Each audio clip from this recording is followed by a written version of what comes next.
Early आती है वो किसमें आती है, लाइकोपोडियम में। तो फिर ये सिंक्रोनाइज तरीके से आपके सारे सिस्टम को रेगुलेट कर देगी।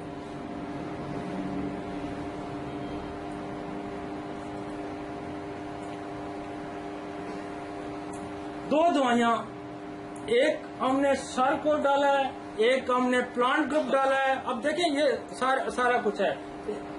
एक हमने मिनरल डाला है, तीन मिनरल है हमारे पास, कालीफास, आयोडम, फोरामेट, चौथा एसिड फास केमिकल्स में से। अब देखें एक हमने प्लांट में से डाला है, एक हमने सारकोल डाला, बाकी सारे मैंने मिनरल डाले हैं यहाँ पे। जबकि मैं 18 साल में जब था तो वहां मैंने मिनरल नहीं डाले थे, वहां मैंने प्लांट्स ग्रुप से मेडिसिन डाली थी, क्योंकि वहां बीमारी की एज कम थी। अब बीमारी की एज बढ़ गई है, और जब बीमारी की एज बढ़ जाएगी तो आपको क्या चीज सपोर्ट करेगी? फिर आपको मिनरल ग्रुप सपोर्ट करेगी। क्योंकि मुझे बीमार हुए 40 साल हो गए हैं, 30 साल हो गए हैं, 25 साल हो गए हैं। लाइकोपोडियम को हमने इसलिए डाला कि ये टेस्टोस्टेरोन पे इसका रोल बड़ा है, तो मैंने प्लांट ग्रुप यहां डाला। अब जो ही हम ऊपर वाली एज में जाते जाएंगे तो फिर हम नुसोड और मिनरल ज्यादा यूज करेंगे। जो ही हम नीचे रहेंगे तो फिर हम प्लांट वेजिटेबल ग्रुप ज्यादा यूज करेंगे। जितना हम बीमारी के आने के अमल के तौर पर नजदीक होंगे तो हमें प्लांट ग्रुप फायदा देगा। जितना हम उससे दूर होते जाएंगे, जितना सफर हमारा बड़ा होता जाएगा, तो फिर हमें नुसोड्स और mineral, deep acting and long acting. फिर मेडिसिन हमने जो चॉइस करनी है वो डीप एक्टिंग और लॉन्ग एक्टिंग करनी है, शॉर्ट एक्टिंग वाली नहीं करनी। वहां हम शॉर्ट एक्टिंग तो डीप, आप मुझे यह सवाल भी आपका बनता है कि मैं वहां क्यों शॉर्ट एक्टिंग करता हूं भाई, मुझे वहां भी डीप नहीं, मैं सिस्टम को, जब मैं डीप एक्टिंग वहां लगाऊंगा तो मैं सिस्टम को डिरेंज कर दूंगा। आई समझ? भाई जो बंदा चपेट से मरता है, मैं उस पर तोप का फायर करूंगा तो वो तो गया, वो तो बंदा ही उड़ गया।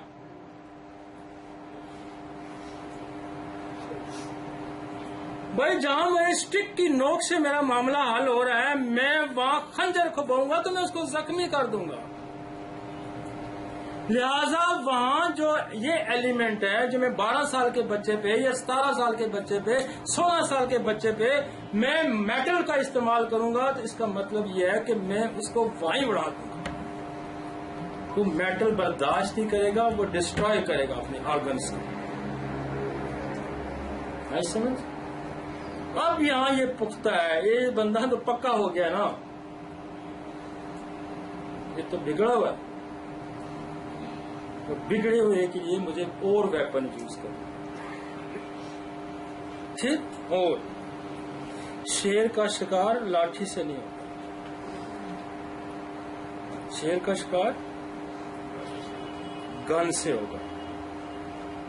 और गन का जो कारतूस है ना, वो भी 4 नंबर वाला नहीं, LG वाला करेगा। 4 नंबर कारतूस हम इस्तेमाल करते हैं किसके लिए? हाँ, परिंदों की LG मारना। और फिर उसमें अक्ल का भी बड़ा इस्तेमाल है। मैंने आज परसों तरसों का वाकया लोगों को सुनाया ना कि मेरे सामने 10 मिनट शेर ने मुझे एंगेज रखा है। ये बड़ा ट्रू वाकया है, 10 मिनट पूरे। और मैं अपनी अगर अक्ल खो जाता तो उसने मुझे कैप्चर कर लेना था। पूरे 10 मिनट मेरे 10 फुट के 5 फुट के फासले पे था, और मैंने अपने नर्व्स को, मैं मूव भी करता रहा, मैं उसको रोकता भी रहा। हम 2 बंदे थे, और पूरे 10 मिनट के बाद उसने हमारी जान छोड़ी। ये मर गला पे। तो ये होता है कि आप अपनी अक्ल और जिस चीज के साथ आपकी फाइट है, जिस बीमारी के साथ फाइट है उसका वेपन भी वैसा ही होना चाहिए। तो इसलिए मैंने कहा कि मैंने वहां मिनरल का इस्तेमाल कम किया है, मैंने वहां प्लांट्स ग्रुप को ज्यादा इस्तेमाल किया। अब यहां देखेंगे एक दवाई डाली है प्लांट्स में से, और इसलिए दवाई है कि ये बहुत ही स्ट्रांग, ये बहुत ही स्ट्रांग।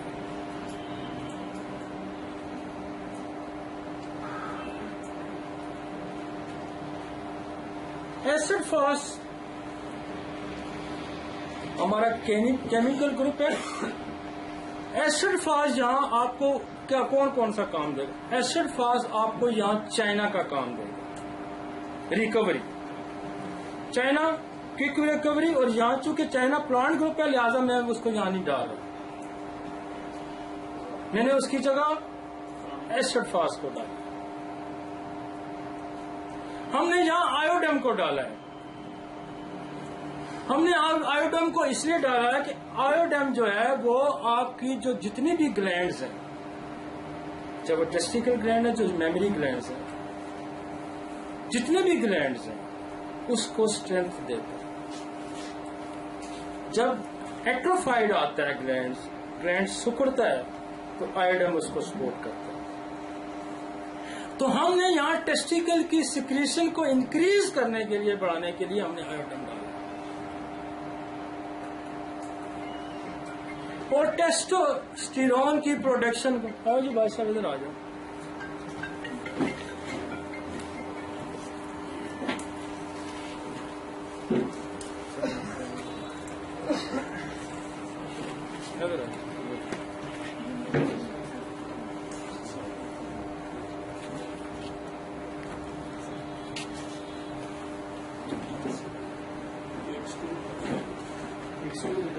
इस 5 मिनट में 2-3 मिनट में लाइट आ जाएगी जी भाई साहब।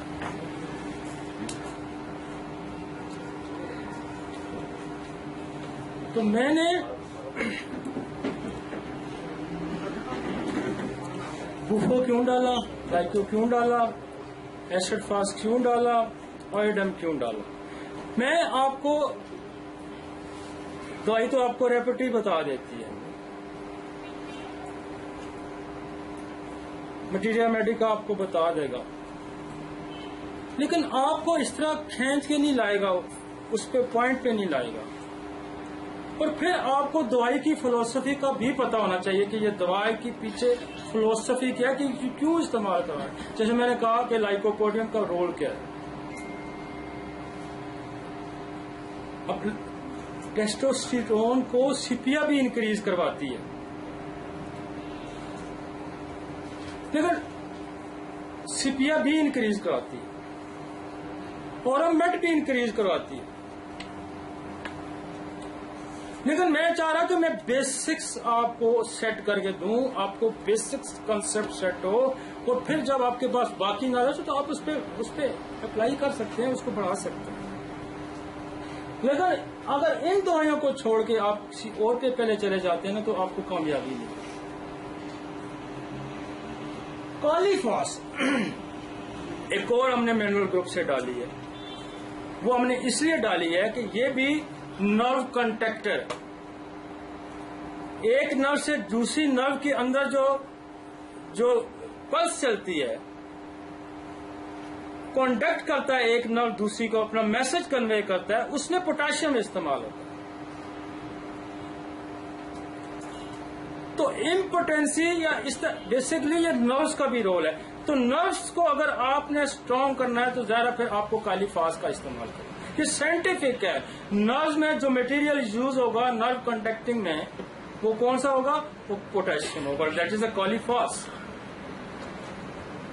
लिहाजा कॉलीफास आपको चाइना का भी हेल्प करेगी, चाइना की भी, जैसे वाइटल फ्रूट के जाया होने से चाइना जैसा मदद करेगी, लेकिन चाइना से बहुत ज्यादा पावरफुल है, क्रोनिक है, लंबा डीप एक्टिंग है, लॉन्ग एक्टिंग है।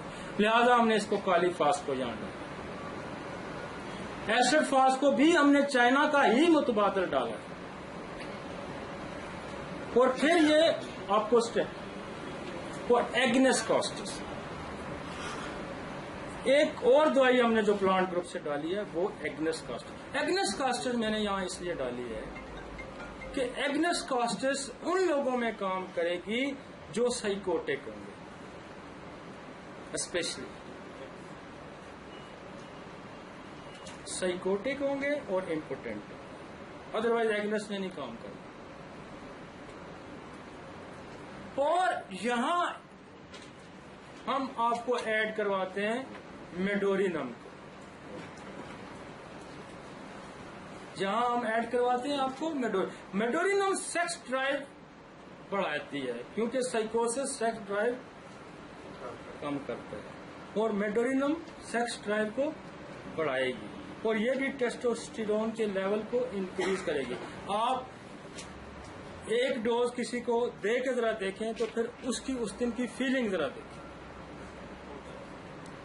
कि उसका लेवल हार्मोन्स का कितना ऊपर जाता है।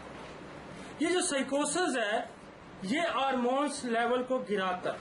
मैंने कहा ना कि ये जो मियाज्म है, जो मियाज्मेटिक थ्योरी है, ये क्या करता है, अर्ली डिजनरेशन लाता है। वक्त से पहले इंसान को इसने मारना है। मेरे पास कुछ मेहमान हैं, मैं हमें इनसे पहले पूछ लूंगा। भाई साहब हैं जी हमारे कौंसिल के प्रेसिडेंट और साथ हैं इरफान वली साहब मेंबर नेशनल कौंसिल, कुछ और दोस्त भी हैं। तो आपका जनाब आप यहाँ आने का बड़ा बड़ा शुक्रिया, आपकी बड़ी मेहरबानी। हमारा तो ये वो फकीरों वाला काम चलता ही रहता है, तो मेरा तो शायद ये लंबा ही हो जाए, मैं आपसे जरा बात कर लूँ। अच्छा, अगर आप इससे महसूस हो रहे हैं तो फिर ठीक है। जो कि पॉलिटिकल बंदे होते हैं ना, उनकी नजर पॉलिटिकल होती है। हमने तो मर्ज मरीज और दवा दारू के बारे में बात करनी है। तो वो कहते हैं ना, जब आप जिस चीज को पढ़ते हैं, जिस चीज की आपको तलाश है, जब आप पढ़ते हैं तो आपको वही कुछ मिलता है। तो बहरहाल अगर आप पहले कोई बात करना चाहते हैं तो कर सकते हैं, अगर मैं कंटिन्यू चाहते हैं तो मैं कंटिन्यू खत्म हो जाएगी बात।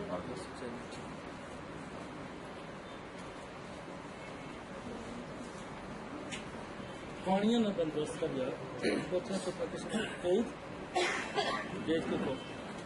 सर एक नस्कास्टर पोटेंसी में या मदर टिंचर एक नस्कास्टर पोटेंसी में इसमें या मदर टिंचर नहीं, mother tension is not homeopathy. पहली बात है ये ध्यान में रखिए, होम्योपैथी से बट 4 बेसिक प्रिंसिपल क्या है जी। 4 बेसिक प्रिंसिपल में एक प्रिंसिपल है पोटेंटाइजेशन। होम्योपैथी की पोटेंसी आप कैंट कहता है ना अपने लेक्चर क्राइटेरिया फास्ट में, बायोकेमिकल लेक्चर, वो कहता है आप 6S इस्तेमाल करते हैं ना, आप 3 अगर इस्तेमाल करते हैं बाय, कभी यार इसको जरा 1M में भी देख के देखें, फिर आपको मजा आएगा कि 1M में ये क्या करती है। इसलिए होम्योपैथी इज अ पोटेंसी। ये जो मदर टेक्चर के करिश्मे है ना, ये किताब की हद तक, हेलो, ये किताब की हद तक करिश्मे है। हमने मदर टेंचर लोगों को टनों के हिसाब से पिलाई हुई है, लेकिन उसका फायदा कुछ भी नहीं है, क्योंकि होम्योपैथी जो है, ये थोड़ा सा अपना कॉन्सेप्ट क्लियर कर लें। जी सर, भाई साहब कहिए सर, मैं लेक्चर नहीं मेरा लेक्चर सर, मैं लेक्चर जी हुक्म सर। नहीं सर, मैं सुना फारूक तरीन करना सर। वो कहता है कि हर मेडिसिन के 2 फंक्शन, एक प्राइमरी एक सेकेंडरी। होम्योपैथी जो है वो सेकेंडरी है, जो पोटेंसी है that is the secondary function. Secondary function ही लंबा अरसा काम करेगा, प्राइमरी इज शॉर्ट। और वो देखें, आप जमाल को हटा देते हैं तो वो मोशन लाता है, हम प्रोटोन टिक दे के मोशन रोकते हैं। तो ये तो देखिए, आपको बेसिक असूल का पता होना चाहिए। आपको तो ये सवाल ही नहीं बनता कि मदर टिंचर देनी है या नहीं देनी, क्योंकि बेसिकली जब अनिमन ने ये जो सिस्टम को इंट्रोड्यूस कराया तो उसने आपको बहुत सारी एग्जांपल दी। फर्स्ट उसने पहली एग्जांपल ये दी थी कि आप बर्फ के पानी में हाथ डाल दें, क्या होगा, आपका हाथ ठंडा हो जाएगा। आप जब हाथ बाहर निकालेंगे तो ये हाथ आपका नॉर्मल टेम्परेचर में ना, ये ठंडा हाथ इससे ज्यादा गर्म हो जाएगा। प्राइमरी एंड सेकेंडरी, और होम्योपैथी है ही सेकेंडरी भाई। पोटेंसी क्या है, पोटेंसी भी मदर टेंचर से जब उससे उठाएंगे तो सेकेंडरी फंक्शन में चली जाएगी। इसी तरह मदर टेंचर में रिजल्ट और मिलेगा, पोटेंसी में रिजल्ट और मिलेगा। मदर टेंचर आप ला के लोगों के अंदर प्रूविंग करेंगे और पोटेंसी आपको ठीक कराएगी, ये ज़हन में रखें। और मैं तो उस बंदे को सख्ती से मना करता हूं कि जो अभी 4 साल करके बाहर आया वो मदर टेंचर का इस्तेमाल करे, वो तो उसके लिए तो गुनाह है। वेल एक्सपीरियंस पे बंदा जो डॉक्टर है वो अगर मदर टेंचर किसी जगह इस्तेमाल भी करता है तो उसको राइट मैं दे सकता हूं, लेकिन जो बंदा अभी कॉलेज से निकल के आया और उसने क्लिनिक खोल लिया वो मदर टेंचर, तो वो तो उसके लिए तो गुनाह है। अब उसको क्या पता है कि सोर्स क्या है टेंचर का। वो मरकरी खिला रहा है 1x2x, वो कोई पॉइजन 1x2x किसी को प्रूविंग में सुबह दोपहर शाम 10-10 कतरे लाया भाई, और वो फिर अगले तो फिर मैंने कई दफा देखा कि 30 में या 200 में मेडोरिनम चल रही है सुबह दोपहर शाम, सिफलिनियम सुबह दोपहर शाम चल रही है, सुरैनम चल रही है। वो तूने तो तमाशा लगा दिया भाई, इस तरह से तो इतना आसान काम होता है तो फिर तो हर बंदा इसको कर लेता। ये इतना आसान नहीं है। इसलिए बेसिक जो बुनियादी कंसेप्ट है उसके, मैं 291 अफ्रोजम है ना जो मैं पढ़ा रहा हूं, मैं 100 कुछ पे 110 पे था। आपको यार सारे ऑर्गेनन को एक तरफ रख दें, आप बेसिक 4 प्रिंसिपल को तो वायलेट ना करें ना। बेसिक 4 प्रिंसिपल्स और मियाज़मेटिक थ्योरी, अगर आपको सिर्फ यही कुछ हो ना तो फिर भी आप कभी नाकाम नहीं होते। ये मदर टेंचर शेंचर, ये दिस इज नॉट होम्योपैथी। और ये वो 1x 2x 3x हम भी कभी कभी करते हैं। मैं 3x या 6 पे आता हूँ कभी कभी। जब मैं MM तक चला गया, मुझे रिस्पांस होना बंद हो जाएगा, तो वो कहता है फ्रोजन नंबर 245 है या 246, उसमें कहता है कि जब तुम्हारी पोटेंसी काम करना छोड़ दे एक जगह पे तो उसको अप डाउन करो, उसको अप डाउन करो। अब नीचे भी आ सकते हैं, ऊपर भी जा सकते हैं। बाद अब वाइटल फोर्स हाई पोटेंसी को रिस्पांस नहीं करती तो अब नीचे आ सकते हैं। जैसे मेरा अभी कैंसर, डाइजेस्टिव सिस्टम का कैंसर है, हमने उसको CM पे स्टार्ट किया, वो 2 साल ठीक रही खातून, फिर CM पे रुक गई, फिर मैं उसको MM पे ले गया, और फिर 1.5 साल उसने MM पे अच्छा निकाला। फिर MM के बाद हमारे पास पोटेंसी से रिस्पांस करना छोड़ दिया। मैं 6 पे आ गया और 6 पे उसने रिस्पांस करना शुरू कर दिया।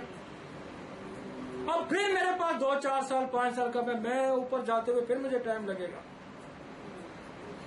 इसलिए वो ऑर्गेनन आपको इस बात की तो इजाजत देता है अप करें या डाउन करें। हाँ, उसको तो आप जब एक उससे आपकी वाइटल फोर्स इम्यून हो जाती है तो फिर उसको अप डाउन करें तो आप नीचे आ सकते हैं। लेकिन आप ये वतीरा बना लें कि जी मैंने टेंचर से 10 तोड़ के डालना, मैं तो हैरान हूं कि 5-5, 6-6, 7-7, तो यार इससे बेहतर है कि आप करो ही। रिज़्क के लिए करते हो ना, रिज़्क तो तुम्हारा खुदा ने कहीं और भी लिखा होगा, क्योंकि उसने कहा कि मैं तुम्हें जरूर दूंगा। अगर आपने यही करना कि मैंने पैसे कमाने, और फिर जब आप कैसे कमाएंगे कि लोगों को नुकसान पहुंचा के पैसे कमाएंगे, वो ये सारी पैलिएशन है। ये सारी पैलिएशन आपसे ज्यादा तो एलोपैथी करती है, फिर आपको क्या जरूरत है करने की। आपसे उनसे मुख्तलिफ क्यों हैं, आप उनसे ज्यादा इल्म वाले क्यों हैं, आप उससे ज्यादा क्यों जानते हैं कि आपकी जहां वो मेरे साथ इस वक्त कम अज कम 50-60 स्पेशलिस्ट मेरा दोस्त है, मेरे साथ अटैच है, जो इस सिस्टम को स्टडी करता है। जब मेरे साथ उसकी कन्वर्सेशन होती है, वो कहता है हम तो दीवार के साथ लग जाते हैं, हमारे पास तो हाल ही कोई नहीं है। तो ये होम्योपैथी बेसिकली असल मसला ये है कि ये चढ़ी नाड़ियों के थे, जो सही में बात को ये चढ़ी है नाड़ियों, और ये इसकी अफादियत है, इसके अंदर एक क्वालिटी है, इसकी अफादियत है कि यार ये एक बंदा गली महल्ले में बैठा हुआ ना, तो वो भी कोई ना कोई ऐसा करतब दिखा देता है कि लोग दौड़ पड़ते हैं। अदरवाइज ये कमाल होम्योपैथी का हमारा कोई नहीं है। जितनी अकल हम इस्तेमाल करते हैं ना, ये हमारी अकल की बात नहीं है, क्योंकि ये तो टोटली साइंटिफिक चीज है। आप बिल्कुल इसको उस अंदाज में समझे, उस अंदाज में। मैं तो इसलिए इसको सिंप्लीफाई कर रहा हूं, मैं तो आपको आसानियों की तरफ लेके जा रहा हूं कि आप इसको इतना मुश्किल ना बनाएं। ये वो रास्ते हैं जिस पे चल के आप आसानी की तरफ जा सकते हैं। ये उसका एक हिस्सा है ना। आगे चलते, डाइजेस्टिव सिस्टम बिकम वीक। दूसरा सवाल हमारा ये था, पहला मैंने कहा था आपने एक पहला सवाल करना है जेनेटिक सिस्टम पे। 40 साल और 60 साल के दरमियान जो बंदा आता है, आपने पहला सवाल उसके साथ सेक्सुअल सिस्टम पे करना है, क्योंकि सेक्सुअल सिस्टम जो है खुदा को इंसान को उस वक्त तक उसकी जरूरत है जब तक उसका जेनेटिक सिस्टम वर्क करता है। जब तक जेनेटिक सिस्टम वर्क नहीं करना छोड़ देता है, लिहाजा उसको वो मार देता है। पहला सवाल आपका 40 और 60 साल के दरमियान बनता ही है कि आप उस पर। सेकंडली आप डाइजेस्टिव सिस्टम पे सवाल करेंगे, और ये सवाल आपका 40 से 50% मसले हल करेगा। क्योंकि मेरे शहर का बंदा नारी खाता है, मेरे शहर का बंदा पाए खाता है, वो कड़ाइयाँ खाता है, वो मिठाइयाँ खाता है, वो पेप्सियाँ पीता है, वो अल्लड़ बल्लड़ सब कुछ शराबें पीता है, सब कुछ करता है, लिहाजा उसका डाइजेस्टिव सिस्टम वीक होगा। और इतना आसान है मेरे शहर के लोगों का डाइजेस्टिव ठीक करना, 3-4 दवाइयां। भाई आप खुदा की कसम से मैं ये कहता हूं कि आप अपने क्लिनिक पे एक बोर्ड लगा लें कि मैदे वाले में ठीक करूंगा। देखें, अगर आप वो 4 दवाइयां जानते हैं तो मैदे वालों का वहां रश छोड़ दें, बाकी प्रैक्टिस करना। और यार पैसे कमाने, आप खुदा की कसम से ये 4 दवाइयां लेके बस पे चढ़ जाएं, यहां से चढ़े और गुजरखान उतर जाएं। ये इस तरह से काम करती हैं कि जितने सेकंड मिनट बाद आप उसको बस में खिलाएं ना, अगला चक्कर लगा के तो पूछेंगे उसको, कहेंगे हाँ जी मैं तो फिट हूं। ऐसा ही होता है। पहला बेईमानी करने की जरूरत क्या, सीखे ना, इसको समझना है। इसको मैं कोई टंचर कूट के देता हूँ, मैं कोई कॉम्बिनेशन देता हूँ, मैं रोज 300-400 बंदा देखता हूँ। आज मेरा रजिस्टर जाके नीचे देखे ना, उस पर कितने नंबरिंग लगी हुई है। कोई कंपाउंड नहीं है, कोई टेंशन नहीं है, कोई कुछ नहीं है। और यही है वो कुछ जो मैं आपको बता रहा हूँ। सेकंड सवाल आपका डाइजेस्टिव सिस्टम पे, और वो कहेगा जी ओहो डॉक्टर 15 साल 20 साल 25 साल का बंदा जो है शहर का, वो मैदे के गैस है जी, यहाँ दर्द है जी, यहाँ जलन है जी, यही कुछ है। नक्सवामिका 3 काम करती है। पहला काम, कोई भी डिजीज है बीमारी की ताकत को तोड़ देती है। नक्सवामिका आपका शहर का बंदा 2 काम और भी करता है, एक काम और भी करता है। एक तो ये मैंने कहा, ये जो होटलिंग वाला काम है, होटलिंग नहीं तो सुबह का भी पाए मंगवा लेता है, सिरी पाए लें या जाके कार लें, वो नाश्ता ही नहीं करता, नान खाएगा, नान और एक बड़ी भी मंगाएगा, चोकर वाली रोटी नहीं खाएगा, सिरी पाए खाएगा। नक्श का क्या काम, एक तो बीमारी की ताकत को तोड़ देता है, फर्स्ट। सेकेंडली, जितने मसाले उनके असरात को जाहिर करता है। इसलिए मैंने कहा ना कि मैंने 100 से ज्यादा कैंसर स्टोमिक का सिर्फ नक्श से ठीक। और मैं अब ये कहने पे लिखने पे मजबूर हूं कि डाइजेस्टिव सिस्टम का कैंसर जो है, स्टमक का कैंसर जो है, वो इन मसालों की वजह से। और दूसरा बड़ा सोर्स जो है वो एलोपैथिक मेडिसिन से। अब नक्स क्या करता है, एलोपैथिक दवाइयों को भी एंटीडोट करेगा और आपका ये जो गंद बला खाया हुआ है इसको भी एंटीडोट करेगा, आपका मरीज सूखा हो जाएगा। दूसरी बड़ी दवाई आपकी इस्तेमाल कौन सी होगी, वो है पल्साटीला। पल्साटीला इसलिए यहां इस्तेमाल होगी, वो कहता है कि अभी उसने गोश्त खाया, अभी उसने आइसक्रीम खाई, अभी उसने पेस्ट्री खाई, अभी उसने खीर खाई, वो कहता है पल्साटीला मल्टीपल चीजें एक वक्त में खाना।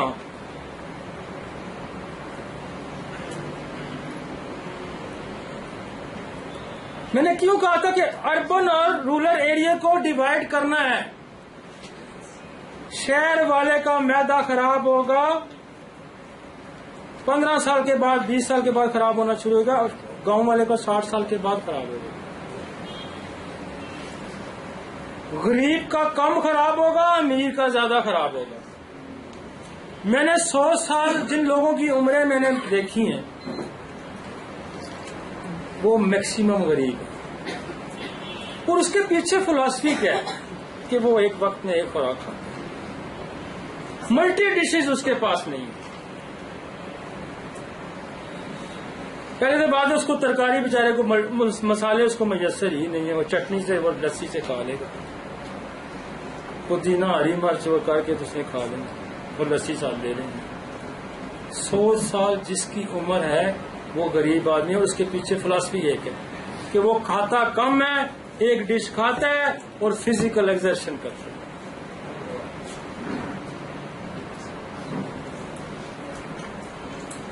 तो जो लोग सेडेटरी लाइफ से हटके आएंगे, गरीब की तरह खाएंगे, रहो अमीरों की तरह करके खाओ गरीबों की तरह, तो फिर तो उम्र लंबी पा सकते हैं। नहीं तो डाइजेस्टिव सिस्टम आपको मार के रख देगा। आप खाते क्या हैं? वो यार आप तो मसाले भी नहीं वो डालते, पता नहीं कुछ और डालते हैं, एसेंस कुछ डाल, मसाले भी नहीं होते। पहले तो बात है मसाले ही नुकसानदेह हैं, वो एसेंस तो है ही कैंसर का सबब भाई। कलर्स जितने हैं, हम कलर डाले होते हैं, तो आप सिंपल उस पर नहीं लोग आपकी बात सुनते, लेकिन बीइंग ए डॉक्टर आपका तो फर्ज बनता है उनको एंटीडोट तो करते जाओ, उसको वॉश आउट तो करते जाओ। कोई बड़ी साइंस नहीं है भाई। आप नक्स भूमिका दें और पल्साटीला उसकी कम्प्लीमेंट्री, अगले दिन आप उसको पल्साटीला भी दे सकते हैं। अब फिर क्या होता है, इनका एक और बड़ा मसला है, जब मैदा खराब हो के आते हैं, डाइजेस्टिव सिस्टम वीक हो जाएगा, स्लो हो जाएगा, और फिर दूसरा वो कंप्लेन लेके आएगा जी मैं तो गैसेस का शिकार हूं। फिर अगेन लाइकोपोडियम और कार्बोवेज आपको यहां सपोर्ट करेगा। स्लो डाइजेशन को कार्बोवेज, स्ट्रेंथ आपकी लाइकोपोडियम की होगी आपका ये। और एक और दवाई जहां ऐड करना मैं चाहूंगा, एबेज नाइग्रा। मोस्टली मैदे के वाले यहां कंप्लेन करते हैं इस एरिया का दर्द, ये एबेज नाइग्रा। अब एबेज नाइग्रा जो है बेसिकली जो लोग स्मोकिंग भी करते हैं उन पे भी बड़ा अच्छा काम करते हैं। नक्स पल्स, एबेज नाइग्रा, लाइकोकार्बन, ये चार। अब गैस्ट्रिक और पेन आपका ये कवर कर देगा। न जाए 50 मेडिसिन की रेंज में। बेशक स्टडी जब आपके 100 में से मैं कह रहा हूं डाइजेस्टिव सिस्टम के, अगर आपने इसको डिफरेंशिएट करके दिया, इसको गैस्ट्रिक है, इसको बर्निंग है, उसको पेन, 3 हिस्सों में आप उसको तकसीम करने। पेन है तो नक्स पल्स, एबेज नाइग्रा कर जाएगी, ये 3 दवाइयां कर जाएंगी। गैस्ट्रिक है तो लाइकोकार्बोवेज कर जाएगी। एसिडिटी है तो आपको फिर आयरिस वर्सिकुलर के पास जाना पड़ेगा, आपको आर्सेनिक की दवाई करना पड़ेगा। और जिससे से भी अगर जलन नहीं ठीक होती तो आपको एंथ्रेक्सिनम की तरफ जाना। 3, 4, 6 दवाइयां भाई, इतनी बड़ी कोई साइंस नहीं है। और रिजल्ट आप ये कह लें कि आपको 80-90% से अगर करीब अगर आपको आते हैं तो यार आप तो यूं नुस्खा लिखेंगे जिस तरह एक एलोपैथिक डॉक्टर लिखता है। एच पाइलोरी पॉजिटिव हो तो H pylori positive, H pylori positive जितना नक्स और पल्स निकालती है, आप देखें 2 महीने बाद अगर नेगेटिव नहीं हुआ तो क्या इतना निकालती है जिसका कोई अंदाजा। 1 महीने बाद करा लें, 2 महीने बाद कराएं, नेगेटिव होगा। और बहुत रेयर आपका इसके साथ आएगा IBS, ये याद रखें। हाँ, इरिटेबल बाउल सिंड्रोम, ये मैक्सिमम पेन मैक्सिमम आएगा, उसके बाद गैस आएगी, उसके बाद बर्निंग आएगी, ये इसी स्टेप से आ जाएगी। और अब उसके बाद आपका IBS आएगा। जहां IBS आ गया, ये याद रखिए, जहां IBS आ गया, आप नेट पे जाए ना, IBS नॉट ट्रीटेबल, इसको मैनेज करें, इसको मैनेज करें, इसके खुराक के साथ करें। IBS is a treatable. जहां IBS आएगा समझो बैक्टीरिया आ गया। और IBS 90% ट्यूबरक्लोसिस वालों को होगा, ये ध्यान में रखें। जिसके खानदान में TB है, जिसको TB हुई है, जिसके दादे को TB थी, जिसके नाने को TB थी, जिसको TB है उसको IBS, और जिसको टाइफाइड हुआ उसको IBS। आप बेसिलिनियम का उसको इस्तेमाल करें, एलोज का इस्तेमाल करें, देखें IBS ठीक कैसा होता है। नक्स तो आपने देना ही होता है, नक्स बेसिलिनियम, जहां बैक्टीरिया आंतों के अंदर आ जाएगा, बेसिलिनियम के अलावा कोई दुनिया की दवाई उसको क्लियर नहीं करती। हम सारा दिन IBS ठीक करते हैं। अल्सरेटिव कोलाइटिस आगे फिर आ जाएगा तो वो फिर और जरा डीप हो जाता है, फिर आपको मर्द की तरफ जाना होगा, फिर आपको कार्सिनोसिन की तरफ जाना होगा। लेकिन अल्सरेटिव कोलाइटिस 100 में से 0.001% आएगा ना। आपके पास पेशेंट देखें, मैं तो आपको कह रहा हूं कि आपने with in a minute decide करना है कि इसको क्या है और प्रिस्क्राइब करना है। तो मैक्सिमम रेट किसका है जी, पहले उस पर जाना है ना। मैंने तो आपको 4 सवाल बड़े दिए ना, सेक्सुअल सिस्टम पे सवाल, डाइजेस्टिव सिस्टम पे सवाल, और फिर माइंड, स्टेट ऑफ माइंड पे सवाल, और फिर आपको बोन स्केलेटन पे आपका सवाल बनता है ना। 4-5 सवाल के बाद आप ज्यादा सवाल आप करेंगे तो फिर तो गोरख धंधा है ना। और उन्हीं 4 सवालों में आपने डिसाइड करना। मुझे ज्यादातर तो पहले सवाल में आपका मसला हल होगा, दूसरे में हल होगा, नहीं तो तीसरे चौथे में आपका मसला हल हो जाएगा और आपने मरीज चिट लेके अब आपने बाहर भेज देना है। क्विक प्रेस्क्राइबर है या नहीं। बाकी जो रेयर डिजीजेज है ना, रेयर डिजीजेज की मैं बात नहीं कर रहा यहाँ पे, मैं तो कॉमन डिजीजेज की बात कर रहा हूँ। रेयर तो आपके पास 100 में से 4 मरीज आएंगे, 5 आएंगे, 6 आएंगे, यार 10 आ जाएंगे, इससे ज्यादा नहीं आएंगे। मैक्सिमम मरीज आपके इसमें आएंगे। ये अलग बात है कि आप किसी सिस्टम में मशहूर हो जाते हैं कि यार ये गुर्दे का इलाज करता है, ये फलां, तो फिर तो वो सारे वही आएंगे ना। लेकिन जनरल प्रैक्टिस में इसी तरतीब से आएंगे। क्लियर, आगे चलो।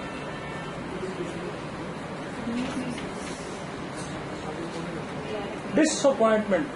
अब तीसरा सवाल आपका ये था कि क्या आपको कोई गम परेशानी है।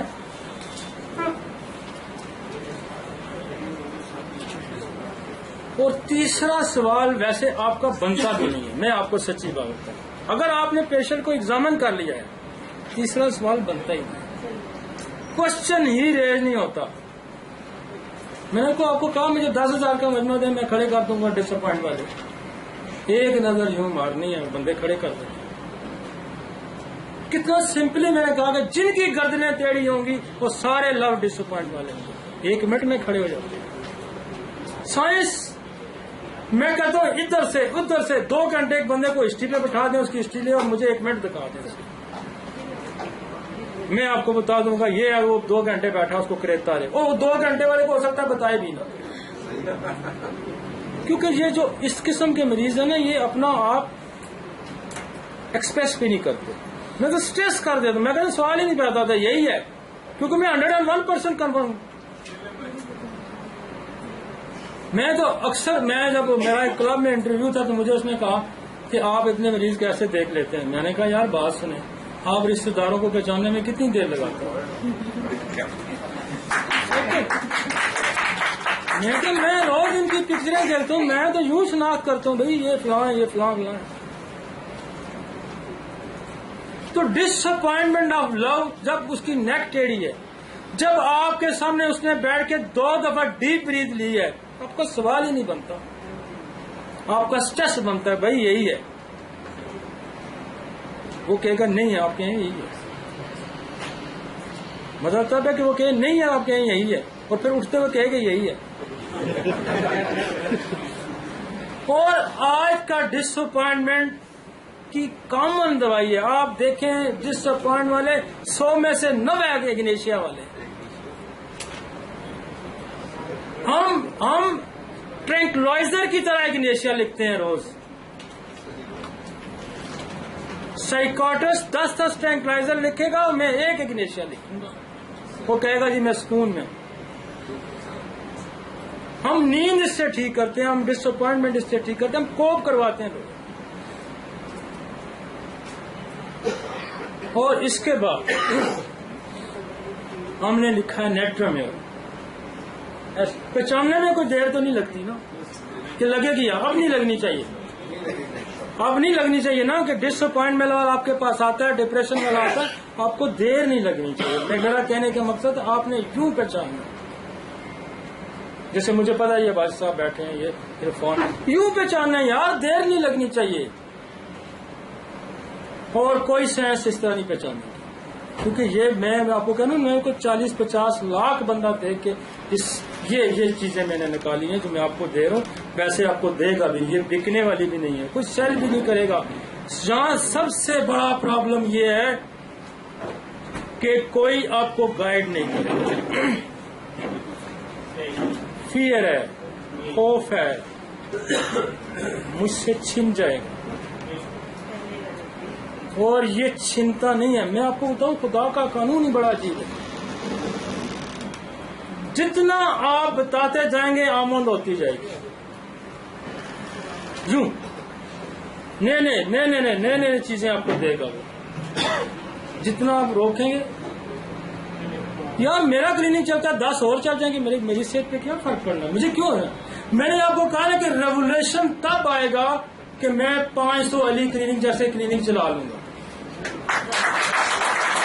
और इस विशिष्ट का मकसद ही सिर्फ यही है कि मैं अपने जैसे 400-500 क्लिनिक अपनी जिंदगी में चला जाऊं। तो फिर तो रेवोल्यूशन ही रेवोल्यूशन है ना। जब 500 बंदा लोगों को बताता फिरेगा, सिखाता फिरेगा, तो फिर तो रेवोल्यूशन ही रेवोल्यूशन है। उन पर मरीज ठीक होंगे तो आपके पास लोग आएंगे ना। यार मेरे पास रात को अगर 3 बजे 4 बजे तक बंदा बैठा है तो वो उसको कुछ फर्क पड़ता है। मैंने कोई इश्तिहारबाजी थोड़ा की है, मेरे पास कोई और तरीका तो नहीं है ना कि मैं लोगों को घेर। मरीज सक्के भाई का लिहाज नहीं करता। मैं आपको, मेरे उस दिन मेरे क्लिनिक पे लड़ाई होगी, एक बंदा आया, उसके पास पीछे उसका भाई उसको रोके, चूंकि उसने मेरा दरवाजा खोला, उसने कहा मैं नहीं तेरी दवाई लेता। वो अंदर आए लड़ते लड़ते, मैंने कहा ये कौन है? वो कहता जी मेरा भाई है, ये कम्प्लेक्स में MBBS डॉक्टर है, अब मुझे 5 दिन से बवासीर हो रही है, मैं आपसे एक पूरी खाता हूँ ठीक हो जाए, ये 5 दिन से मुझे दवाई दे रहा है, मुझे कोई फर्क नहीं पड़ा, और ये मेरे पीछे आ गया कि तू ना जाओ होम्योपैथी की तरफ, मैं खानी मैंने ये तू जा, मैं नहीं खाता। ये मेरे ऑफिस के अंदर ये लड़ाई थी। भाई का नहीं लिहाज नहीं करता, जिसको जहां फायदा होता है वहीं जाता है। तो ये निश्चित करने का मकसद कि मैंने जो सीखा, मैंने जो समझा, मैं तो वो डिलीवर कर जो ना, मेरा जो खुदा की तरफ से मुझ पे एक उसका कर्ज है वो तो मैं उतार कर दूँ। नेट्रियम में हमने इसलिए डाली कि जब इग्नेशिया क्रॉनिक चला जाएगा तो फिर नेट्रियम में 10 साल पुराना गम है, 20 साल पुराना गम है, तो फिर हम प्लांट से निकल के मिनरल में चले जाएंगे कि मिनरल जो है डीप एक्टिंग लॉन्ग एक्टिंग। फिर इससे भी अगर पुराना हो जाए तो फिर केमिकल्स में चले जाएंगे। केमिकल उसका और एक्सट्रैक्ट होता है, मिनरल का और निचोड़ होता है ना, केमिकल बीच में से निकाले होते हैं, मिनरल्स के अंदर से निकाल के बाहर। तो फिर हम एसिड फॉस पे चलेंगे, फिर एसिड फॉस से भी निकलेंगे तो फिर हम सबसे वाइटल जो मेटल है ऑरोमेट की तरफ जाएंगे। ऑरोमेट का खासा ये है, तो लफ्ज अगर शॉर्टली कि जो सोना बेचता है वो ना खुश होता है, जो सोना खरीदता है वो खुश होता है। इसी तरह जिस्म से जब सोने की डेफिशिएंसी होती है तो इंसान की सबसे पहली अलामत क्या आती है, वो मायूस होता है और अल्टीमेटली क्या करती है कि वो सुसाइड कर देगा। सोने की कमी की पहली अलामत मायूसी है और एक्सट्रीम की अलामत क्या है, सुसाइड है। लिहाजा वो जिंदगी से ही बेजार हो जाता है। जब इंसान के अंदर से सोने की कमी हो जाए तो फिर वो जिंदगी से बेजार हो जाता है। लिहाजा जहां सारी अद्वियात फेल हो जाती हैं, गोल्ड आपको मायूसी से निकलता है। ये वो वाइटल जो है मेटल है जो सिर्फ इस मायूसी को नहीं खत्म करता, बल्कि आपके जितने मिनरल्स हैं, जितने मेटल्स हैं बॉडी के अंदर, उनका ये कमांडर है, उनको रेगुलेट रखता है सोना, उनको डी रेंज होने से रोकता है। इसलिए हम गाए बगाए बाकी अद्वियात के साथ सोने का इस्तेमाल इसलिए कराते हैं कि वो आपके मिनरल्स को रेगुलेट रखे, उसको बैलेंस रखे। इसका काम यह भी है कि मिनरल्स को बैलेंस रखे। लिहाजा गोल्ड,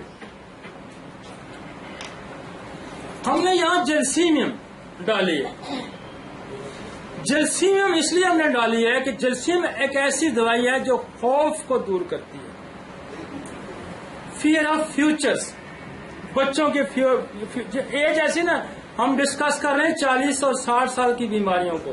तो यहाँ क्या होता है, बंदा पहले तो बड़ी थ्रिल में होता है, पढ़ता है, कॉलेज जब होता है तो बाप पैसे खर्च करता है ना, उसके बाद जब नौकरी कमाता है तो एक बीवी होती है, बच्चे होते हैं, उनको खिलाना।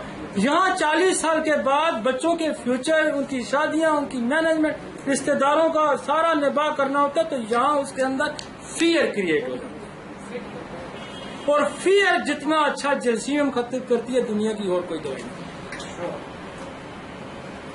खौफ में मुब्तला होता है, डरता है, किसी काम करने से डरेगा, कोई एक्ट करने से डरेगा। तो जैल्सीनियम की एक आध आप डोज देंगे तो अगले दिन से वो फ्यूचर का खौफ, एग्जाम का खौफ, सड़क पार करने का खौफ, कोई मैं कहता हूं आप जैल्सीनियम दे के अगले से दरिया पार करवा सकते हैं, जंप कर जाएगा वो।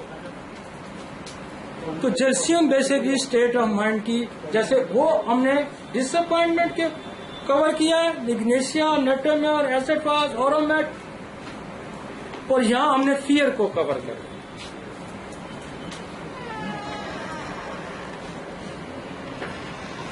फियर को कवर, स्टेफिस एगेरिया। स्टेफिस एगेरिया बेसिकली किन लोगों की दवाई है? आपके पास आएंगे, कौन आएगा? बहू आएगी, मुलाजमीन आएंगे।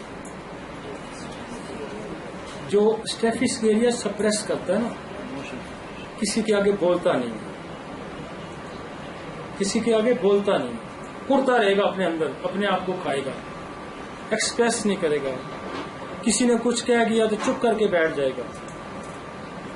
मेरा एक दोस्त है एसडीओ, तो मुझे कहता है यार इस टीचर ने मुझे बड़ा ही तंग किया, रोज बुला के बेइज्जती करता है। मैंने उसको स्टेफिस एगेरिया सीएम मैं कहा यार ये खा यार, तो कल मैंने दसी। वो कहता सुबह डीजी ने मुझे बुलाया, कहता आजम तुमने ये काम वो काम, कहता जी मैं ही सारे काम करने में, बाकियों को भी तो कराओ ना। कहता आजम तुझे हुआ क्या है? कहता जी बस मेरी दुनिया ही बदल गई, मैं नौकरी तो करना है काट दो, पर मेरा जो ड्यूटी है मैंने वही करनी है। Staphysagria basically suppress emotional suppression, emotional suppression. जितने मुलाजमीन है इनके अंदर बहुत ज्यादा होता है। जिसके ऊपर कोई बॉस बैठा हुआ ना, सास बैठी हुई है, खामद से डर, ये स्टेफिस एगेरिया दूर करता है। और एक और एलिमेंट है क्या? कॉस्टिकम। अब कॉस्टिकम बेसिकली उन लोगों की दवाई है जो रेवोल्यूशनरी होते हैं, जो दूसरे की लड़ाई में कूद पड़ते हैं। अक्सर लोग लड़ाई किसी की और ये छुरी किसी और को लग जाती है, तो उसके अंदर ये होती है कि वो किसी के साथ इनजस्टिस होता हुआ वो नहीं देख सकते। तो जब आपके पास कोई माइंड स्टेट का बंदा आ जाएगा तो आपके पास पहली मैक्सिमम आपको डिसअपॉइंटमेंट मिलेगी, उसके बाद फियर मिलेगा, उसके बाद सप्रेशन मिलेगी और उसके बाद कॉस्टिकम मिलेगी। ये 4-6 दवाइयां जारी आप मतलब आप माइंड केमिस्ट्री को देखें फिर कैसे ठीक करते हैं। कोई गोरख धंधा नहीं है। मैंने इसी कहा कि मैंने इसको सिंप्लीफाइज करके आ रहा हूँ, आसान बना रहा हूँ कि आपके पास मरीज आते हैं, आप किधर यार रेपर्टरी खोल को तेरे दादा मामा चाचा कहानियां करते रहो, आखिर में क्या करेगा? 2 उठा के कंपाउंड दे दो, तो समझ नहीं लगता। आखिर में यही करेगा, घंटा हिस्ट्री लेगा और फिर उठा के कंपाउंड दे दो। वो भाई इग्नेशिया दे, उसको एसिड फास दे, नाइट्रोमेयर दे, कास्टिकम दे, ओरोमेट दे, स्टेफिस एगेरिया दो, 4 तो बातें यूं डिफरेंशिएट करके क्विकली प्रिस्क्राइब करो, बाहर भेजो। ठीक है, तो समझ देर हो रही। नहीं वो है, मैं 10 दिन में रोक लगा बीच 5-10 मिनट। अच्छा है ना, आपसे आज ये सुनना चाहिए सारी किताबें भेजते हैं। हमारा तो जरा आपका होता है ना, किसी और की शायद और कहते हैं ना, इनको और भी कई होते हैं। अच्छा नहीं हुआ तो मैं 10 दिन में रोक लगा, मैं तो सिर्फ अपने मौज लगे, क्योंकि ये पता है कुछ स्वाद से आया हुआ है, कुछ लाहौर से आया हुआ है, कहाँ से बेचारा वो अपने अपने शौक में आए हुए हैं ना, अफगानिस्तान से कोई बंदा बैठा हुआ है, इसलिए ये बेचारे दूर दूर से आए होते हैं। हमारी तो नशिश चलती रहेगी। 12